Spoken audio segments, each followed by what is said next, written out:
Hey, I'm Gordon, and I created Mustang Mountain here, and we'll walk you all through how I did it. Okay, I bought 5 panels of 2-inch thick styrofoam. We found out from a lot of churches that they don't have a lot of flat wall space, so we've tried to build sets that can stand, that are freestanding, which is great if you don't have a lot of flat wall space or in your sanctuary. But the thick styrofoam, the idea was to build some sort of freestanding set. So I'll show you later how we use the scrap of the 5 panels that I bought to build feet to let this thing stand on its own. Like I said, it's made of 5 panels of the 2-inch thick styrofoam, and they're just set side by side, and I cut, you can't really see it here because I've hidden with black paper the seams, but in the Decorating Made Easy guide there's a pattern as how to put this together. They kind of interlock at the same time. And again, the panels at the bottom, the feet are made by doing a joint that kind of fits together, 2 slots together just like that. And each panel can stand on its own, but these interlocking pieces kind of help the whole thing stand together.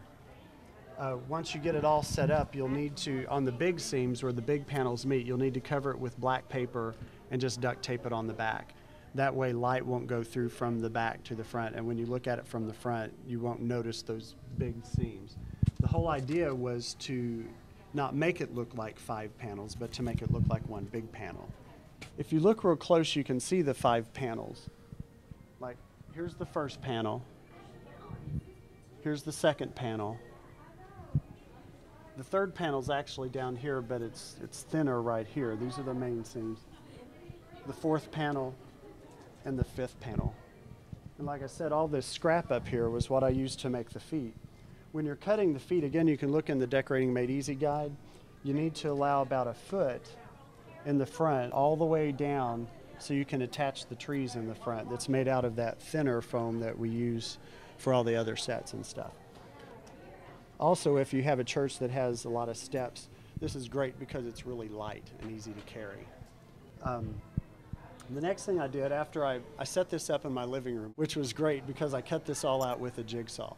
After I set the panels up and got the interlocking pieces, I had it set up in our living room, and then I kind of sketched out a scale drawing on paper so I could kind of get an idea of where I wanted the Mustang to fall, where on the panels I wanted it to be, and then just had to freehand it. I tried to project it, but it didn't work. I just had to go in and with a Sharpie, just do a freehand sketch to the highest part and then down to the lowest part. After I got that, I disassembled it again, put it on 2 sawhorses, and got my jigsaw and just started cutting out the rough shape, which was great. It cuts like butter. It's a really easy cut to do. After that, I took the wood burning tool, and I think you've seen that on some of the other videos. I just took a wood burning tool and went back in and made these crevices. After that, I took a heat gun and just touched the edges with the heat gun. When you cut this foam, it leaves these little tiny little beads of stuff that can get all over. That's why I said when my wife was gone, it was a good time to do it because this stuff was everywhere. So I would suggest not doing it in your living room, but maybe doing it in a warehouse or garage or some other place that you can sweep it up. But what the heat gun does, it just kind of seals that edge and softens that edge so you can get a nice, more natural looking edge to it, but also you get rid of all those little pieces of foam that go everywhere. After that, I also shot the gun down through those crevices, and it kind of opened them up a little bit. And also, if you look kind of right at this angle down the side, I did the same thing on each of the crevices that go vertically down. You can kind of see it gives the rock a little bit of a ripple effect. And you can do whatever you want to with the heat gun. It just kind of melted, and as it does, it recedes back into the foam, and I don't know, it just gives it a little bit more natural look. For the Mustang at the top, how to carve that, it was kind of a hit or miss. I didn't really know what I was doing, so most of this stuff is trial and error anyway. So I think it'd be easier to just show you instead of tell you. Again, pretend like this is the nose of the horse, like right up here. And what I did, I took a hacksaw blade and kind of went in about half the depth and just kind of started. Let me get this at a better angle. Time out. Let me hold this for you. Oh, I got it. Dix, you think you? Oh, okay. You feel good with it? Yeah. Yeah. Okay. Yeah. I'll let you. Okay. Go on. I kind of started about halfway through and started just kind of digging in with this hacksaw blade. It's a little easier when it's on a sawhorse. You can see you can change the depth a little bit. Don't cut through the back. But after you get a pretty good cut made, just slip in there and then pop that off. And that's how you get, let me take this up here. That's how you get those edges. That's all I did. I just repeated that all the way across. And as I went down in, I put the blade in again and just made another cut here and popped that off. I gotta be careful not to go too deep. I almost went through right here. So you gotta be a little bit careful when you're digging in with that sawhorse, but anyway, or with the saw blade. I just did that all the way across the thing, all the way down. And what I realized, again, you're also making a pattern with that edge. So kind of be aware as you're making those cuts where that pattern's gonna fall. What I wanted to do was tie that same pattern in across the seam. Here's that main seam of one of those panels. I took those edges right across. So I kind of would lay these side by side to get an idea of where I wanted those crevices to fall.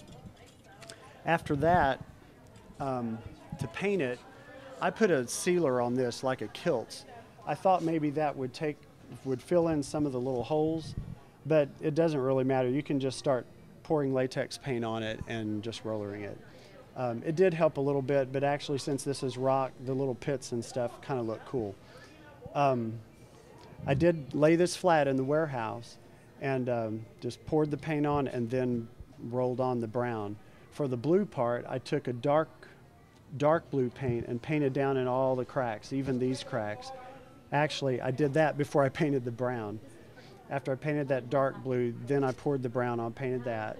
Then I took a lighter blue and just rollered it over the top. And what that did, since the roller didn't touch down in those crevices, it gives that a little bit more depth.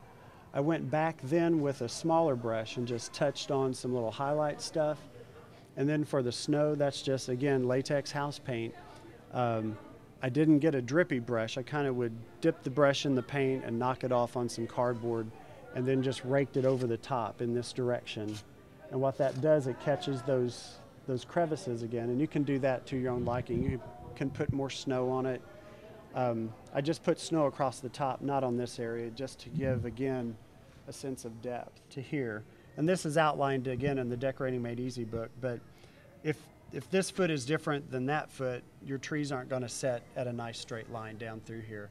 And if you back up and get the whole thing, you can see how the feet all work together.